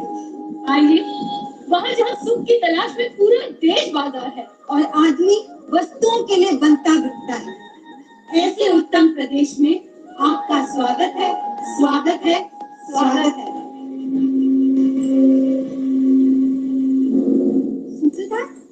उत्तर प्रदेश के राजा का मंत्री इतना दुखी दुखी राजभवन क्यों जा रहा था? तुम्हें पता नहीं? उत्तर प्रदेश का राजा बीमार है और उसकी बीमारी के आगे सब लाचार है। क्या किसी के पास मेरी बीमारी का इलाज नहीं है? महाराज, अब तो उत्तर प्रदेश में गली गली में विदेशी दूध बिकता है। सेठ, साहूकार, बैंक दाल चावल आटे घी के लिए भी किश्तों पर ऋण दे रहे हैं। यावत जीवे सुखम जीवे ऋणम कर्तवा गतम पीवे। चारों ओर यही शोर है कि जब तक जियो सुख से जियो, उधार लो पर घी पियो। कर्ज लेकर जी रही आपकी प्रजा सुखी है तो आप क्यों दुखी है महाराज? क्योंकि मैं सुखी नहीं हूं। मुझे तुम्हारे हंसाने वाले धारावाहिक नाटक सुख नहीं देते। तुम्हारे हर दिन नाचने गाने वाले गवैये नचैये सुख नहीं देते। संतों के प्रवचन सुख नहीं देते। सरकार, हुकुम हो तो पूरे प्रदेश में खेल उत्सवों का आयोजन करो, शायद उससे आपको सुख मिले। पल पल उत्तेजना बढ़ाने वाले तुम्हारे खेल महोत्सव भी अब मुझे सुख नहीं देते। तो फिर हम ऐसा क्या करें जिससे आपको सुख मिले? पूरे राज्य में घोषणा करवाओ कि जो हमें सुखी होने का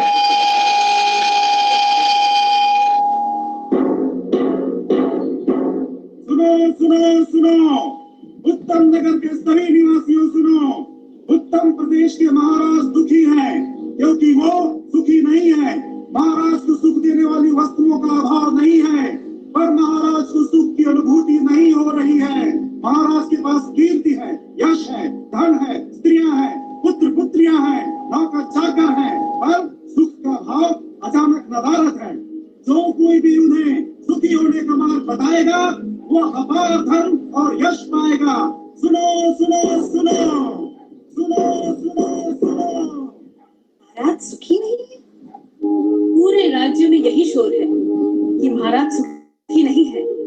पर ये कैसे हो सकता है? जिसके पास सब है उसके पास सुख नहीं है। यही तो जीवन का रहस्य है।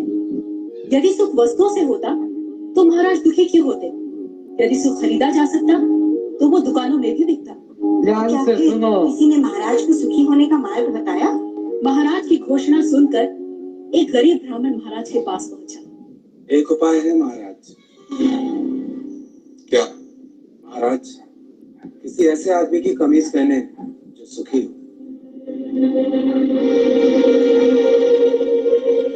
क्या हमारे मंत्री सुखी नहीं है? नहीं महाराज, नहीं महाराज। क्यों सुखी नहीं है हमारे मंत्री? जिन्हें राज को कब है हो, राज सुख छिन जाने का डर रहे, वे कैसे सुखी रह सकते हैं महाराज? क्या तुम सुखी नहीं हो? कुछ पाने की इच्छा रखने वाला सुखी कैसे हो सकता है? पर मेरे राज्य में सुखी लोगों की कमी थोड़ी है। जाओ, हमारे राज्य के सबसे बड़े उद्योगपति की कमीज ले आओ। क्या आप सुखी हैं? यानी पूरे राज्य में आपके वाणिज्य का साम्राज्य है, बाजारों में आपकी तूती बोलती है। अब भी कुछ पाने की इच्छा शेष है? नहीं खबा हुजूर, जब तक हर दिए में मेरा तेल नहीं जलता, हर तन पर मेरा हर घर आंगन में मेरा सिक्का नहीं जमता, तब तक तेरी इच्छाओं का अंत कैसे हो सकता है? यदि ये इच्छाएं दुख हैं, तो मैं सुखी नहीं हूं। फिर भी आप चाहे तो मेरी कमीज ले जाएं, शायद महाराज को समाधान मिले। और राजा के सिपाही अपने समय के सबसे बड़े अभिनेता के पास पहुंचे। ये बात और है कि उनका अभिनय से कोई संबंध नहीं था। कमीज? कितनी कमीज चाहिए? एक ही चाहिए ओम जी। नहीं, आप चाहे तो 10-15 ले जा सकते हैं। मैं एक कमीज एक बार ही पहनता हूँ, इसलिए कि मेरे पास हजारों कमीजें हैं। और सुख? मतलब पूरे नाट्य जगत में आप जैसा अभिनेता नहीं है। आप दूसरे अभिनेताओं पर भारी पड़ते हैं। हर माँ आपको अपना बेटा समझती है। सम्मान देने वाले लोग आपको सम्मान देने से थकते नहीं, और आपको देश का सबसे बड़ा सम्मान भी प्राप्त है। हाँ, आपकी बात सही है, लेकिन जब तक लोगों की यादों में पुराने अभिनेता और उनका अभिनय जीवित है, मैं चैन से कैसे जी सकता हूँ? तो आप चाहते क्या हैं? मैं जहां भी देखूं मेरी ही तस्वीर, सड़कों, गलियों, दूध की बोतलों पर मेरी ही तस्वीर चिपकी हो। मैं लोगों के दिलों पर कब्जा करना चाहता हूं। और अभिनय?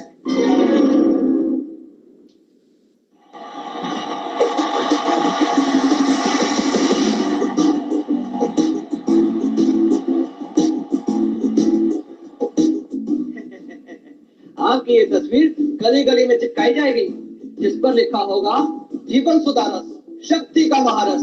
इस विज्ञापन से आप पूरे देश में छा जाएंगे। जी बताइए। यदि आप सुखी हो तो हमें आपकी कमीज चाहिए। कल ही मेरी नीलामी हुई, मैं सबसे महंगे खिलाड़ी के रूप में बिक चुका हूँ। अब तो मेरी कमीज ही मेरी नहीं। एक सौदागर की दूसरे सौदागर से स्पर्धा, एक कवि की दूसरे कवि से ईर्ष्या, एक अभिनेता की दूसरे अभिनेता की सफलता से ईर्ष्या। कहीं छात्र शिक्षक के वश में नहीं, कहीं पत्नी पति के वश में नहीं, कहीं पति पत्नी के वश में नहीं, कहीं पुत्र पिता के वश में नहीं, कहीं अभाव, स्पर्धा और ईर्ष्या, कहीं हताशा, निराशा और पीड़ा। राजा के मंत्रियों ने खूब खोजा, पर पूरे राज्य में उन्हें कोई सुखी आदमी दिखाई नहीं दिया। जहाँ जहाँ राजा के मंत्रियों की दृष्टि पड़ी, उन्होंने लोगों को सुख के पीछे ही भागते देखा। सुनो सुनो सुनो, उत्तम नगर के निवासियों सुनो, जो भी सुखी आदमी अपनी कमीज राजा के पास ले जाएगा, वो राजा से बड़ा इनाम पाएगा। लोग अब घोषणा भी होने लगी, और सुखी होने का दावा गलत होने पर कड़ा दंड पाएगा। राजा को भी सुखी आदमी मिला। नती, एक सुखी आदमी को कहीं सिपाही कहीं मंत्री ढूंढ रहे थे।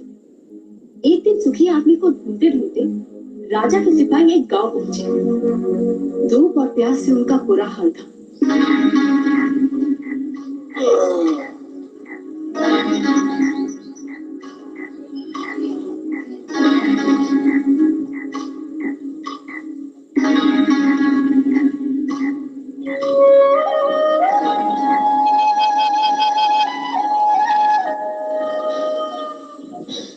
सुखी आदमी की तलाश में राजा ने हमें दुखी कर दिया।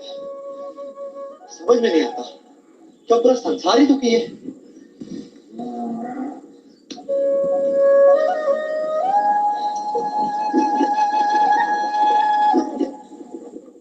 कैसे हो भाई? दुखी हो?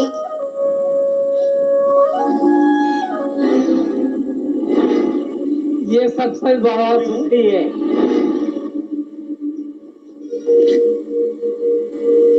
ये सबसे बहुत सुखी है। सुखी हूँ।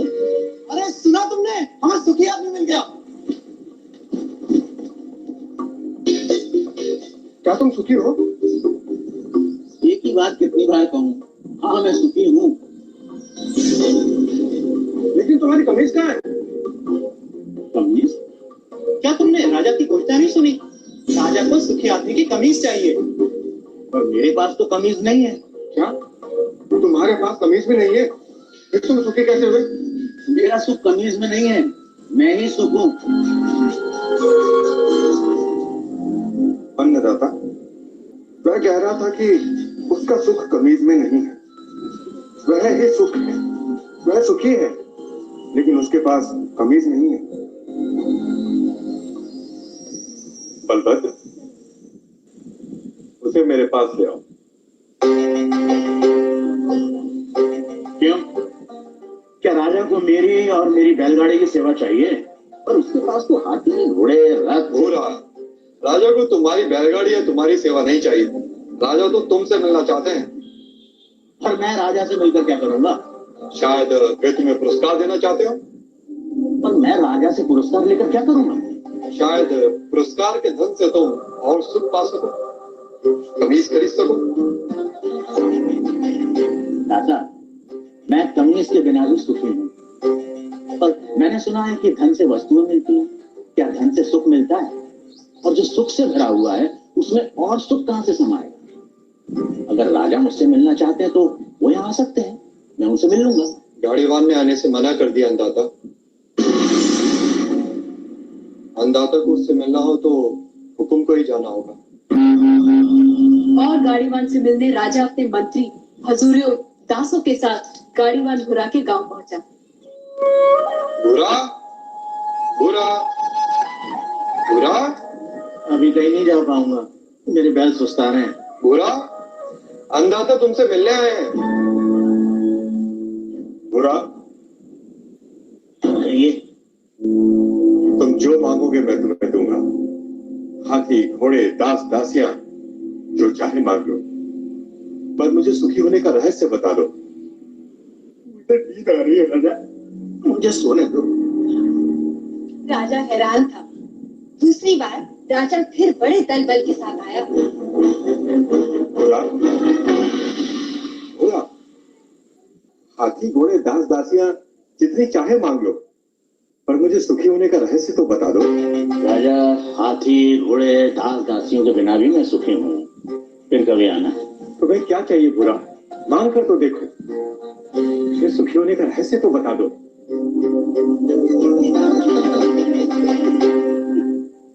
जो स्वयं सुख की खान है उसे लालच देने का काम मूर्ख ही कर सकता है। जा राजा जा, फिर कभी आना।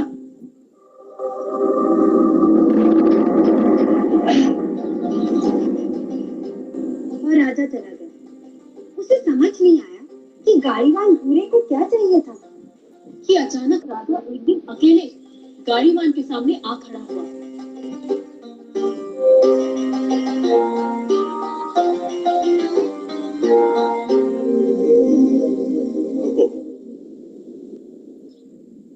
तू फिर आ गया?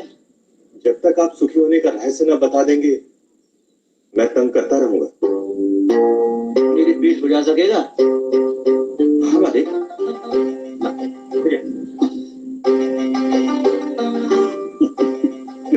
रहने दे। ठीक से बैठ जा, बैठ ठीक से। पहले ही अपने दिखावे का बोझ छोड़कर आता तो मेरी पीठ खुजलाने से बच जाता। पूछ, क्या जानना चाहता है? यह कैसा रहस्य है कि जिसके पास सैकड़ों कमीजें वह सुखी नहीं है, और जिसके पास कोई कमीज नहीं वह सुखी है? राजे, सुख का कारण कमीज नहीं, आत्मा है। जो यह जान लेता है कि सुख का कारण भीतर है, उसे सुखी होने के लिए बाहरी वस्तुओं की जरूरत नहीं पड़ती। और मन तो हमेशा सुख के लिए बाहरी वस्तुओं के पीछे भागता रहता है। इसलिए राजे, जो अपने आनंद स्वरूप आत्मा को जान लेता है वह वस्तुओं के पीछे भागना बंद कर देता है। मैं समझा नहीं। राजे, आनंद आत्मा का स्वरूप है। आत्मा अनंत है, इसलिए आनंद भी अनंत है। आत्मा के स्वरूप के कारण व्यक्ति स्वयं से हर क्षण प्रेम करता है। क्या कभी सोचा है कि व्यक्ति बूढ़ा हो जाता है, बीमार हो जाता है, इंद्रियां साथ छोड़ रही होती हैं, मौत द्वार खटखटा रही होती है, फिर भी आदमी जीना चाहता है? क्यों? क्योंकि हर व्यक्ति स्वयं से हर क्षण हर समय प्रेम करता है। यदि दुख स्वयं का स्वरूप होता तो क्या मनुष्य कभी स्वयं से इतना प्रेम करता? कभी तुमने सोचा है कि कभी कभी आत्महत्या का विचार क्यों आता है? नहीं मालिक। क्या है आत्महत्या का विचार? क्यों भावना के वश में आदमी मन, बुद्धि और शरीर आदि को खत्म कर देना चाहता है? क्योंकि आत्महत्या का विचार भी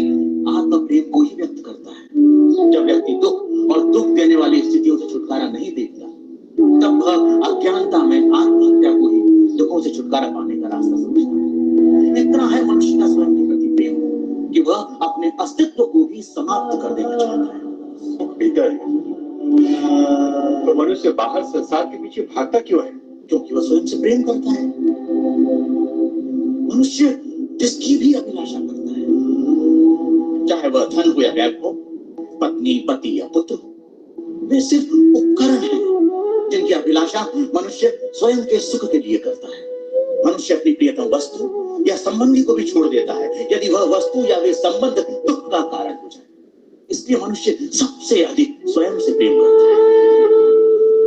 कोई भी व्यक्ति, चाहे वह संसार को पाने या संसार को छोड़ने की राह पर ही क्यों न चल रहा हो, वह स्वयं के लिए ही है।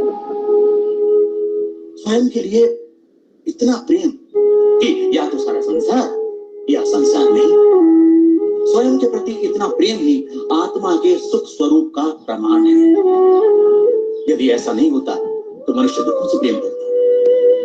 चूंकि अज्ञानतावश हम अपने आनंद स्वरूप को नहीं जानते, इसलिए इस आशा में संसार और वस्तुओं के पीछे भागते रहते हैं कि वह हमें छोटे छोटे सुख देगी।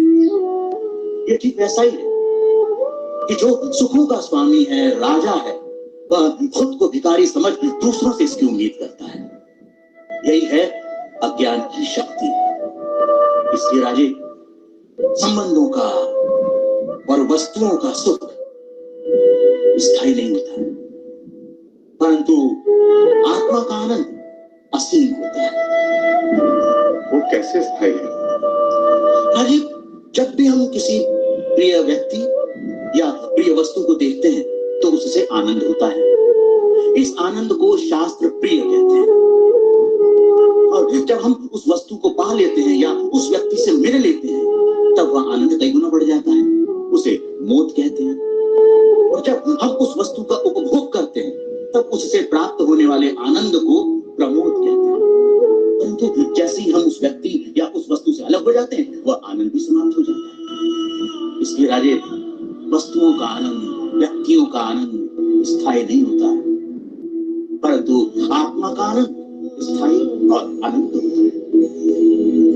बुरा व राजा में आनंद पर लंबी चर्चा हुई, जिसे वेदांत में आनंद मीमांसा कहते हैं। सात्विक आनंद, राजसिक आनंद, तामसिक आनंद से लेकर अलग अलग प्राणियों और अवस्थाओं में आनंद की अनुभूति और उसके कारणों की बुरा ने मीमांसा की। पर अंत में राजा ने वह प्रश्न किया जो इस समय हम सबके मन में है। आर्य, यदि मैं ही आत्मा और आत्मा का आनंद स्थान, समय, जन्म, शरीर, मन, बुद्धि और बाहर की किसी भी वस्तु से स्वतंत्र होता है तो मैं अनंत, असीमित और पूर्ण आनंद का अनुभव क्यों नहीं कर पाता? राजे, यदि तुम अपनी आंखें बंद करोगे तो अंधेरा ही दिखाई देगा। जब तक तुम शरीर, मन, बुद्धि, संसार, वस्तुएं, रस, भाव और विचारों की ओर ही देखोगे तब तक तुम उस अनंत, असीमित और पूर्ण का अनुभव नहीं कर सकते। इसमें गलती आत्मा की नहीं, हमारे दृष्टिकोण की। इसलिए राजे, यदि सुख चाहते हो तो बाहर नहीं, भीतर देखो। तो सूत्रधार, क्या इसका ये अर्थ हुआ कि सुख की कामना ही आत्मा के आनंद स्वरूप का कारण है? तुमने ठीक समझा नती। इसीलिए पूरा जीवन हम सुख की तलाश में रहते हैं। आप जो होते हैं पूरा जीवन उसी की ही खोज करते हैं। हम आनंद है, इसीलिए हम अनंत सुख की अभिलाषा रखते हैं। इस सत्य को ना जानना ही दुख का कारण है। इसीलिए नती, बाहर नहीं भीतर देखो। आज हम सुखी दिखाई दे रहे हैं। महाराज, एक खोजी पत्रकार आपसे मिलना चाहता है। पत्रकार? उसे भीतर ले आओ। सत्य शोधक जी।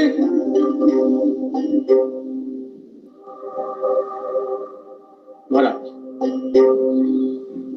महाराज, क्या आपको कमीज मिल गई? बाहर निकालो इसे। मैं आपके खिलाफ लिखूंगा, आपको बर्दाश्त करूंगा, मैं आपको दुख जाहिर छीन लूंगा मैं। रसिको, ये तो थी उत्तम प्रदेश के दुखी राजा के सुखी होने की कथा। उन्हें कमीज नहीं मिली, पर सुखी होने का रहस्य मिल गया। पर क्या आपको चलो अपनी दुकान यहाँ से कहीं और लगाओ, बाजार खुलने का समय हो गया है। ले लो, जमाने की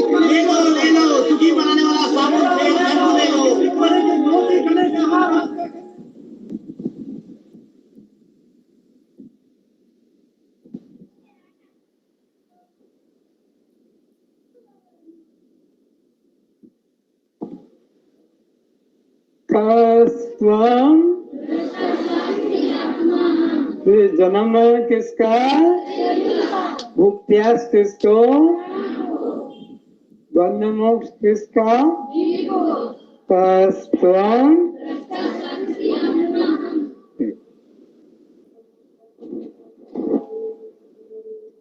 कल का विषय यहाँ होगा बहुत महत्वपूर्ण अद्भुत विषय, इसको आहार हम रहस्य कहेंगे। व्यक्ति का आहार कैसा होता है, कितने गुण होते हैं, कौन व्यक्ति क्या खाकर कहाँ जाता है, देवलोक कौन जाएगा, मृत्यु लोक में कौन रहेगा, और नरक में अधोगति में कौन जाएगा, इसकी बहुत विस्तार से कल चर्चा होगी। आज इतना ही। ओम।